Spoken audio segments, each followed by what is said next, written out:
Well, this is just a quick update. So there's Chambi, because I haven't really got to do anything this week. And I'm working with another dog. This is another way that I can get back here. Lorne shouldn't be jumping on that. This is just to keep him from accidentally flipping it. It's also electric down there, which you can flip it off to walk in there. I'm just gonna step over it.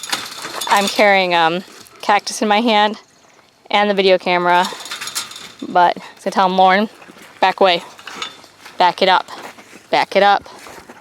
and I can walk in, and he can jump on me, and he can knock my camera over maybe. Lorne. Oh, he really likes those. I wanted to see what he's gonna do.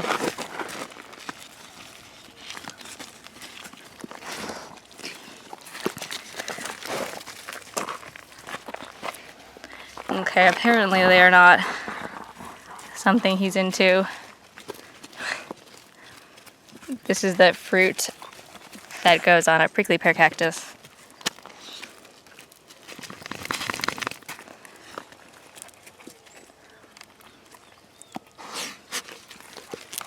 No? Alright, let's go, you guys, then.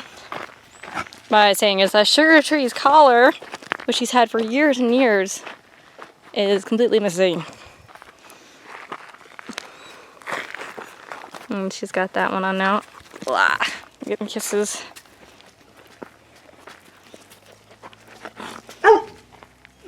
That's the new dog, which I'm not going to get into today.